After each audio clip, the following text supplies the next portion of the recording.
नमस्कार, मैं हूं विनोद गंगवाणी, हांसी समाचार से अपने सहयोगी अश्विन बत्रा के साथ। इस वक्त हम खड़े हैं हांसी के रेस्ट हाउस में, जहां विधायक विनोद भियाणा ग्राम पंचायत ब्लॉक 1 के सरपंचों को टैंकर वितरित करेंगे।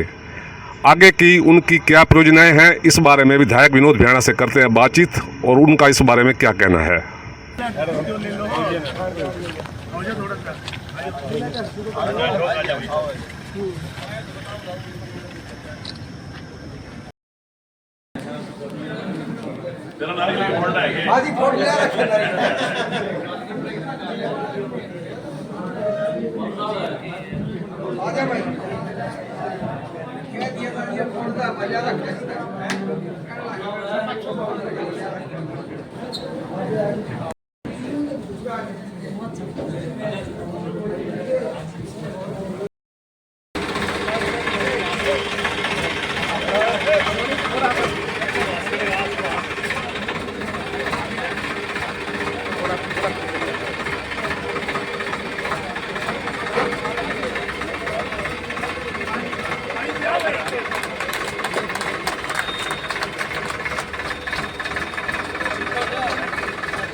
इसमें क्या होता है कि विधायक के पास कई किस्म की ग्रांट आती हैं।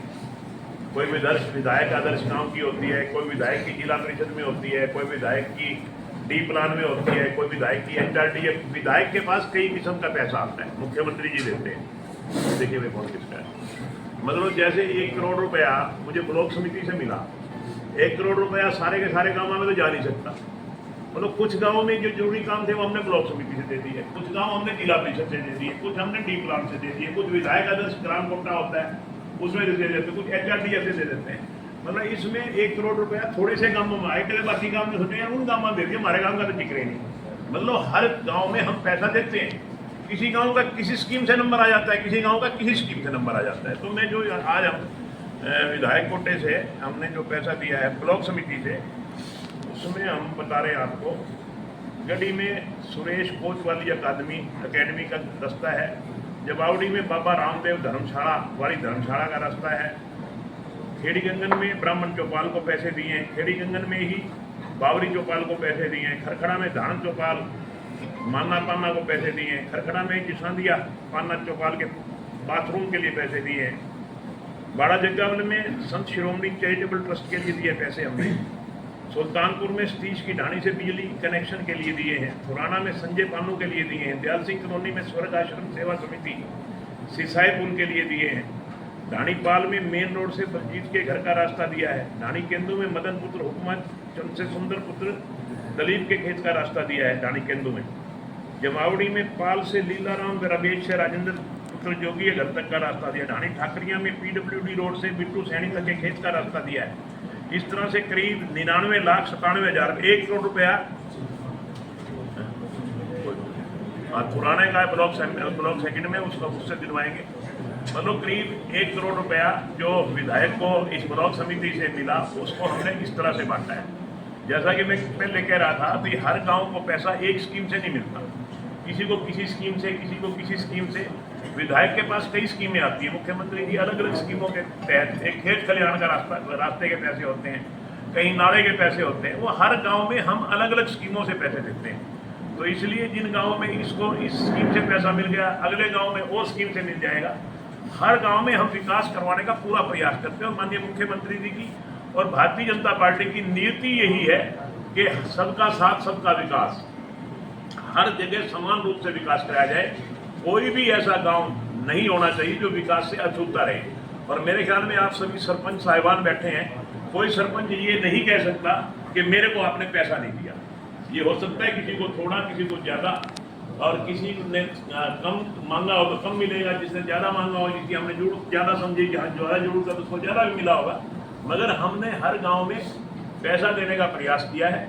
फिर भी अगर किसी को कोई दिक्कत रह गई कि मेरा ये काम जरूरी काम था वो रह गया, वो आप लिख के दे सकते हैं। और जैसा कि मैंने शुरुआत में ही कहा था कि इस 5 सालों में हम कोई ऐसी कसर नहीं छोड़ेंगे कि गांव में कि जो गांव वाले ये कहेंगे हमारा ये काम बाकी रह गया। जो पंचायत समिति से सभी ग्राम पंचायतों को दिए गए हैं, ये मेरे ख्याल में 15 टैंकर टोटल हैं, जिसमें से 12 टैंकर बन के तैयार हो गए, 3 टैंकर 1-2 दिन में आ जाएंगे। 12 टैंकर आज हम पंचायतों को सुपुर्द करेंगे, 3 टैंकर और भी 1-2 दिन में आ जाएंगे, उनको भी सुपुर्द कर दिया जाएगा।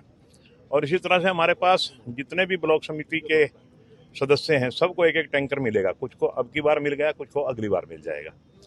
तो इस टैंकर का मकसद केवल ये है कि गांव में पानी की समस्या आमतौर पे बनी रहती है, उस समय विशेष तौर पे मई-जून के महीने में उस समस्या का समाधान के लिए जहां पानी की सप्लाई करनी होती है तो इन टैंकरों द्वारा ग्राम पंचायत करवा देती है। या ये टैंकर जिनको जरूरत होती है वो खुद भी ले जाते हैं अपने ट्रैक्टर के साथ और अपनी जो उनका जरूरत होती है, जरूरत पूरी होने के बाद ये वापस छोड़ देते हैं। तो ये एक गाँव में सिस्टम है कि टैंकर हर गाँव में होता है तो उनको ये सुविधा रहती है। उसी सुविधा को हमारे हांसी हल्के में हर गाँव को सुविधा मिले, उसी को मद्देनजर रखते हुए आज ये 15 टैंकर हम ग्राम पंचायतों के सुपुर्द कर रहे हैं। और बाकी भी जो ग्राम पंचायतें रह जाएंगी उनको भी सुपुर्द कर दिया जाएगा, जल्दी उनको भी बनवा के टैंकर दिए जाएंगे।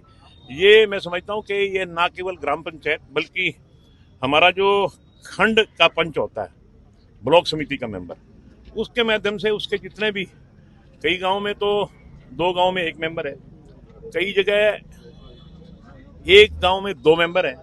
मतलब हर मेंबर को हम ये टैंकर देने का प्रयास करेंगे ताकि वो अपनी जरूरत के हिसाब से लोगों की सेवा कर सके। अच्छा, आज किसान बैठे थे कुछ देर के लिए टोल के ऊपर धरना लगाया, उन्होंने कहा कि मुकदमे दर्ज हुए थे 2 साल पहले 3 साल पहले, वो वापसी नहीं हुए हैं। 9 तारीख को मुख्यमंत्री का कार्यक्रम भी हिसार में वायदा निभाए, नहीं तो फिर हम जो है विरोध करेंगे। देखिए जी, मैं समझता हूँ कि किसान हित के लिए जितने कार्य भारतीय जनता पार्टी ने किए, इतने कार्य आज तक पिछली किसी भी सरकार ने नहीं किए, चाहे वो मनोहर लाल जी की सरकार रही हो, चाहे वो अब माननीय नायब सिंह सैनी जी की सरकार है। हमेशा किसान के लिए चिंता करती है सरकार। आज हमारी सरकार ने सारी की सारी फसलों पे 24 फसलों पे एमएसपी देने का काम किया और ये पहली स्टेट है कि जो 24 की 24 फसलों को एमएसपी दे रही है। और मैं समझता हूँ कि कोई विशेष बात नहीं, ऐसी कोई वादा खिलाफी सरकार ने नहीं की कि जो वादा किया हो और वो पूरा ना किया हो। अगर फिर भी कोई बात रह गई है तो इनको मिल बैठ के माननीय मुख्यमंत्री जी इनको बुला करके, पीछे भी ये किसान काफ़ी संख्या में माननीय मुख्यमंत्री जी से चंडीगढ़ कोठी पे मिले थे, मैं भी था वहाँ, तो उन्होंने एक बात का पूरी का समाधान किया। सारे किसान खुश होके अपना पूरी तरह से समर्थन दे करके गए थे। अगर यहाँ के किसानों की कोई समस्या बाकी रह गई है तो जरूर उनकी पूरी की जाए। 9 तारीख को मुख्यमंत्री आ रहे हैं, कुछ और फ्लाइट्स का शुभारंभ करेंगे, तो आपको क्या लगता है कि मतलब जिला जो है किधर जा रहा है तरक्की को लेकर? अब आप देखिए ना, अब तरक्की में तो आपके सामने है कि तरक्की के तो रोजाना हम नए से नए काम करके नए से नए कामों को आयाम दे रहे हैं, नए से नए काम पूरे करवा रहे हैं। अब मैं तो अक्सर कहता हूँ कि ये जो एयरपोर्ट बना है, आप एयरपोर्ट से हिसार के सेक्टर 13 में चले जाइए। हिसार के सेक्टर 13 में आप बाद में पहुंचेंगे, हांसी पहले पहुंचेंगे। ये एयरपोर्ट हिसार का नाम बेशक है मगर नज़दीक हांसी के है और इस एयरपोर्ट का हांसी शहर को बहुत बड़ा फायदा होने वाला है। निश्चित तौर पे हर काम को करने में समय तो लगता है, मगर आने वाले समय में जहाँ जैसे जैसे एयरपोर्ट की तरक्की होएगी, हांसी शहर की भी तरक्की होएगी। और जहाँ तक जिला बनने की बात है, मैं आपको कई बार कह चुका, हांसी जिला बनेगा। माननीय मुख्यमंत्री जी जिस दिन भी यहाँ आएंगे उस दिन मुझे पूरा विश्वास है, क्योंकि माननीय मुख्यमंत्री जी खुद अपने मुखारबिन से कह के गए हैं कि इसको जिला बनाएंगे और यहाँ डीसी पूरे अमले समले के साथ बैठेगा। तो माननीय मुख्यमंत्री जी पीछे 11 तारीख को आने थे और आपको पता है कि किस कारण वो कैंसिल हो गया, पोस्टपोन हो गया, कैंसिल नहीं हुआ, पोस्टपोन हो गया। अब जैसे भी अगला प्रोग्राम बनेगा तो जिले की बात निश्चित रूप से हम डिमांड करेंगे और मुझे विश्वास है कि हांसी के हल्के की जनता की जो मांग है उसको मुख्यमंत्री जी जरूर पूरा करेंगे। 2 दिन पहले राहुल मुक्कड़ यही इसका उसमें कह रहे थे, आपको याद कर रहे थे इनफैक्ट वो कि भाई वो गंदगी बहुत ज्यादा हो रही है शहर में, मेरा साहब थोड़ा देखें, घूमे को पता लगाएं कि शहर में कैसे क्या। देखिए, मैं उनकी इस बात की क्रिटिसाइज नहीं करता, उनकी इस बात से सहमत हूँ। गंदगी वाकई 3 दिन हड़ताल हुई, मुझे भी बड़ा अजीब सा लगा। मैं बाहर था, हमारा एक कार्यक्रम होता है, पारिवारिक कार्यक्रम होता है हरिद्वार, मैं हरिद्वार गया हुआ था। आते ही जैसे ही मुझे पता लगा, मैं हर उस बात की चिंता करता हूँ जो विपक्ष उठाता है मैं उसके बारे में बारीकी से सोचता हूँ। मैं अब भी मान रहा हूँ कि उन्होंने जो कहा वो कोई गलत नहीं कहा। सही मायने में शहर की हालत सफाई की दृष्टि से दयनीय थी और मैंने आते ही एक्शन लिया। सारे अधिकारी बुलाए, कल रेस्ट हाउस में सारे अधिकारी बुला के उनको सख्त निर्देश दे दिए और ठेकेदार को बुला के कह दिया कि तेरे पास 3 दिन का समय है, अगर 3 दिन में सफाई व्यवस्था दुरुस्त नहीं हुई तो यहाँ से अपना, उसको मैंने ईओ को बोल दिया, इनको फॉर्मेलिटीज पूरी करके इनके नोटिस वोटिस दे के इसका कैंसिल करो, नया टेंडर लगा दो। मगर उसने हमें विश्वास दिलाया कि मुझे 3 दिन का समय दो जी, मेरी लेबर हड़ताल पे चली गई थी, मैं 3 दिन का समय मांगता हूँ, 3 दिन में सारी व्यवस्था ठीक कर दूंगा। और मैं आपके माध्यम से शहर की जनता से यही कहना चाहूँगा कि थोड़ा सा सब्र रखें। 3 दिन का हमने टाइम दिया है और मैं समझता हूँ कि आज हमने काफ़ी व्यवस्था सुधरी हुई भी देखी है। ऐसा नहीं है कि जो 3 दिन पहले व्यवस्था थी उस व्यवस्था में आज सुधार भी है और आने वाले 2 दिनों में सुधार होएगा भी सही। तो मैं शहरवासियों से इस बात के लिए माफ़ी भी चाहता हूँ कि कहीं ना कहीं कोई ना कोई घटना ऐसी हो जाती है कि जिससे सफाई व्यवस्था में कोई ना कोई अड़ंगा लग जाता है, मगर मुझे विश्वास है कि आगे हम इसको पूरा कंट्रोल करेंगे और शहर में सफाई व्यवस्था का पूरा ध्यान रखेंगे। और भी नारियल भी आज, और इसके अलावा जो ट्रैक्टर, जो टैंकर जा ये रहे हैं, ट्रैक्टर के अलावा मैंने ऊपर लिस्ट पढ़ के सुनाई है। ब्लॉक समिति में से 1 करोड़ रुपया, टोटल मेरे ख्याल में 6 करोड़ रुपया बांटा गया, जिसमें इन्होंने 1 करोड़ रुपया विधायक खाते में रखा। तो 1 करोड़ रुपए की लिस्ट पढ़ के सुनाई है मैंने कि जो इन्होंने ब्लॉक समिति ने विधायक को 1 करोड़ रुपए अलॉट किए कि भाई आपने जहाँ देने हैं आप काम दें, तो उसकी मैंने पूरी लिस्ट पढ़ के सुनाई है।